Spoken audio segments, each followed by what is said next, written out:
Well, I wasn't expecting this. Let's talk about it. Before that, this video is brought to you by Opera GX. If you're like me, you probably have a screaming fast DIY gaming PC, and you're probably also picky about what programs you run, so you always get the maximum performance. That's where Opera GX comes in. Opera GX is a great new browser that's been built from the ground up for gamers, bringing all the functionality that you want at a fraction of the resource cost. Not only that, but it has tons of great features like a customizable sidebar with integrated messages, GX Control, GX Cleaner, and even a built-in ad blocker for those really sketchy sites that I caught you on. Plus, it's super easy to set up just how you want with themes, so you can match the color of your browser to your PC for the perfect gaming aesthetic, custom wallpapers, browser sounds, background music for those long searching sessions, dark mode so you can stop destroying your eyes, and the ability to import bookmarks from other browsers. So if you're looking for a browser that gives you complete control over your RAM and CPU usage, as well as Twitch and Discord integration, be sure to click the link in the description below. The last 5 years have been an absolutely wild ride for PC gamers. I mean, not only did AMD enter the market with Ryzen finally shaking things up and kicking Intel into gear, but they also finally started competing with Nvidia at the high end again, and I'm sure you won't forget about the great GPU shortage either. So yeah, it's been an absolutely crazy time, but it looks like things are about to get even crazier in a way I didn't expect at all. Now, about 6 months ago, if you would have asked me how AMD is going to be doing, I would have told you that they would be dominating with Zen 4 coming up here soon, and they also would be having a really great architecture when it comes to their next generation GPUs as well. And while I do still believe that their next generation GPUs are going to be very, very good, honestly, I think my opinion has definitely changed when it comes to their CPUs, and I think that AMD is going to be in a lot of trouble. And so let's go ahead and first take a look at the CPUs, and then we'll end off by talking about the GPUs, because again, I think they're doing a lot better there, and I want to end this video on a good note because I do really truly believe that AMD is a great company, and I want them to do great so that we have good competition when it comes to Intel as well as Nvidia. But again, let's go ahead and take a look at the CPUs, because there's been a ton of leaked information about next generation CPUs, and in order to figure out just why I believe that AMD is in such big trouble, first we have to take a look at their official claims, and they're claiming that Zen 4 is going to have up to a 35% increase in terms of the multi-core performance, which is actually very, very impressive considering that the core counts are staying the same, so that's great to hear. But unfortunately, they're claiming it's only going to have a 15% increase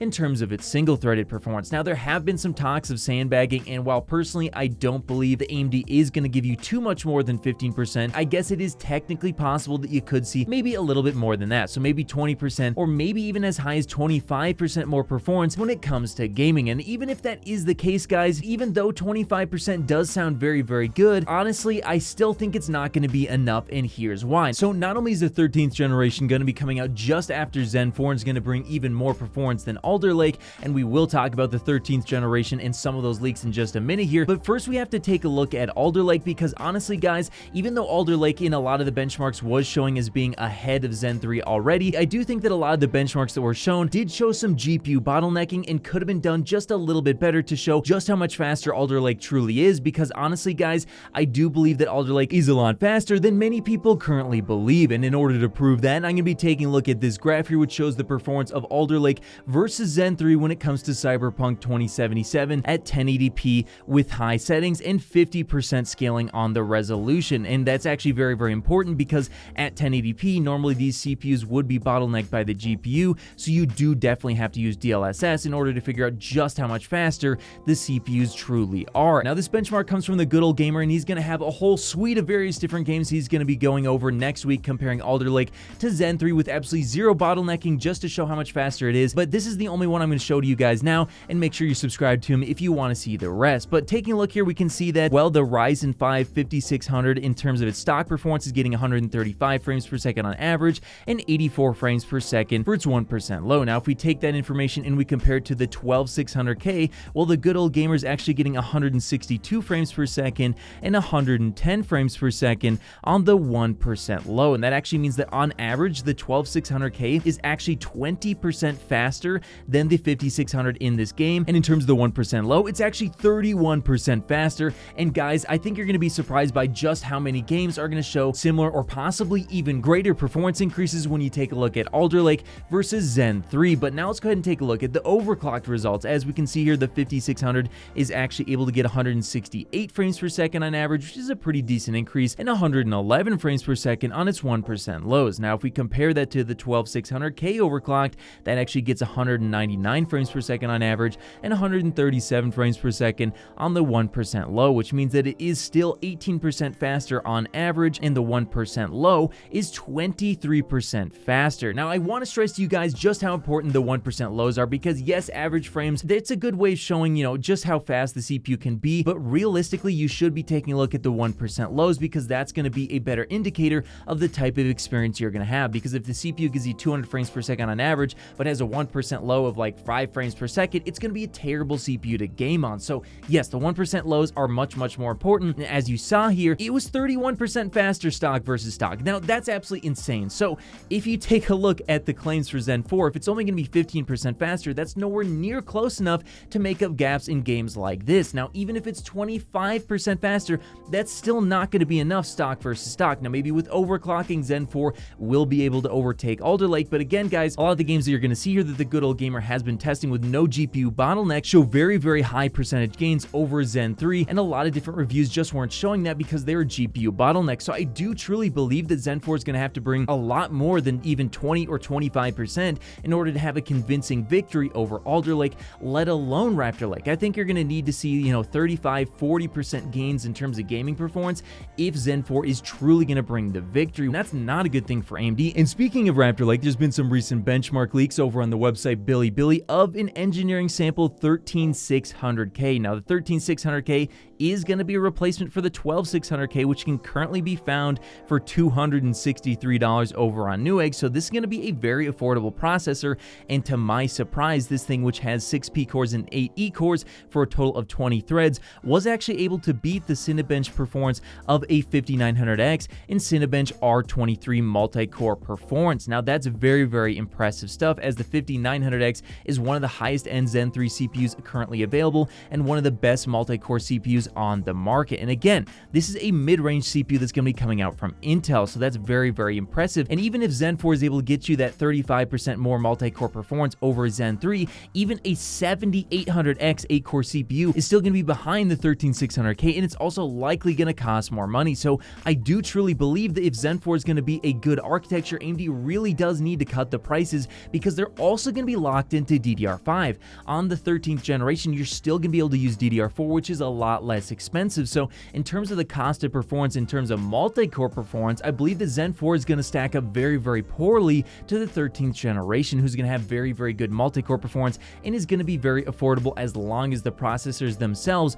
don't go up too much in price. I mean, even if the 13600K is $300, even slightly over $300, it's still going to give you a better price to performance in that multi-core performance than a 7800X, and it's probably going to be trading blows with something like a 7900X. That's absolutely insane. So as you can see there, Zen 4 definitely seems to be in for some trouble, at least in terms of when it comes to the price to performance. I think they're going to be really struggling, especially being locked into DDR5. So I think what AMD needs to do if they want to stay competitive is that they have to slash the price of their Zen 3 CPUs and keep them around. That's the first thing they absolutely must do, because they do need to have some budget options available for gamers who still do want to stick on AMD's platform for the longevity that it's going to allow you to have, as that's definitely a good thing that AMD's been able to give us over the years. Now, when it comes to their new CPUs, I think what they need to do is price them very competitively on the CPUs themselves, and they do need to pressure their board partners into going ahead and allowing for motherboards for very cheap prices to be available right on the launch. They absolutely need to nail that. And then finally, what they need to do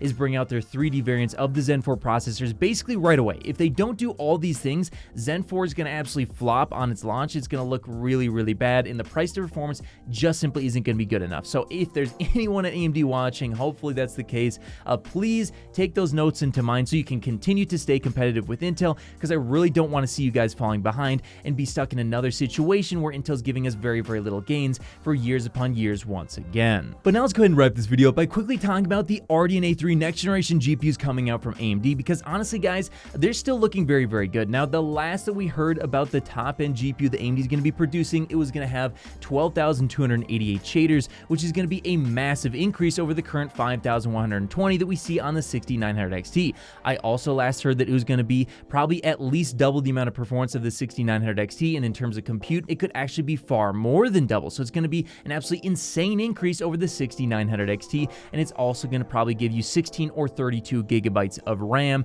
and a lot of infinity cache, either 192 or even as much as 384 megabytes, depending on what the final SKU eventually ends up shipping at. So as you can see, the next generation GPUs coming out from AMD are going to be very, very powerful, and in fact, they're going to be a lot more power efficient as well. As I've heard, it's going to be between 400 to 450 watts for the flagship GPU. Yeah, it's a big increase in terms of power overall, but if we're talking 300 watts on the current 6900 XT versus 450 on the 7950 XT, yet you're getting more than double the amount of performance, that's a massive performance per watt efficiency increase, and that's definitely going to give NVIDIA a hard time, because if we compare that to the RTX 4090 Ti, I'm expecting that thing to be 600 watts. Now, I do believe that the 4090 Ti in terms of performance is going to be highly competitive, and in fact, NVIDIA might just barely scrape a win at that 600 watts. We'll just wait and see. I think it's going to be a close call between the two of them, but even if NVIDIA does win 600 watts versus 450 watts, AMD is definitely going to have that performance per watt gain over NVIDIA. So it's definitely going to be very close in terms of performance. I think it's going to be a great generation out of AMD,